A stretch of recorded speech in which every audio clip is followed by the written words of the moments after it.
I want you to put yourself in this situation. Do you know what you would do? Sudden cardiac arrest can happen to anyone at any time and in any place. When sudden cardiac arrest happens, blood stops flowing through a person's body, including the brain, which is the most sensitive organ in the body. Without oxygen, brain cells can begin to die in about 10 minutes. CPR, or cardiopulmonary resuscitation, is meant to help somebody survive long enough for the ambulance to get to them and to take them to an advanced care. American Heart Association's 2008 CPR guidelines state that hands-only CPR is an effective alternative to regular CPR. I hope with this presentation to show you how hands-only CPR can benefit your family and communities. Speaking of communities, the vast majority of patients who need CPR need it outside of the hospital.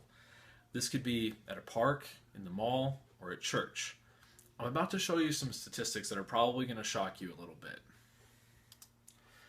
Out of the 80% of people that need CPR outside of the hospital, only 41% actually receive the CPR that they need.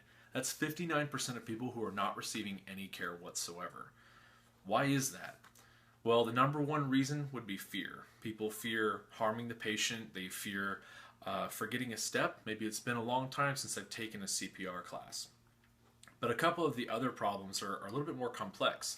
One would be simply waiting for someone else to perform CPR. This is an effect known as crowd paralysis. Another would be that the complex tasks associated with normal CPR can cause a person to freeze when maybe they thought they never would.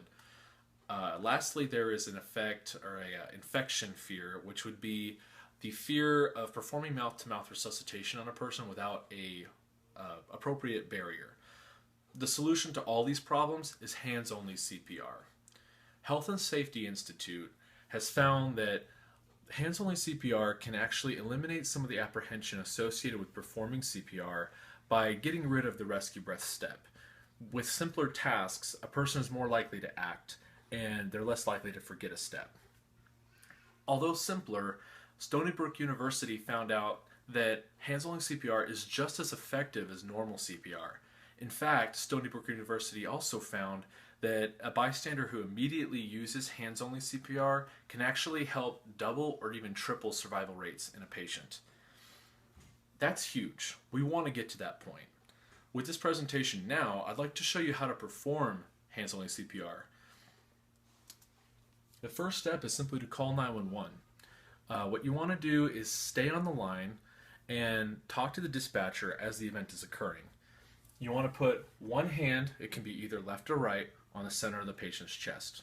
You want to take your other hand and put both heels in the center of the chest and press down. You want to press hard and fast at a rate of about 100 compressions per minute. With each compression on the uptake, you want to allow the chest to fully expand. You want to continue doing this until either EMS arrives or another bystander who knows CPR arrives to relieve you.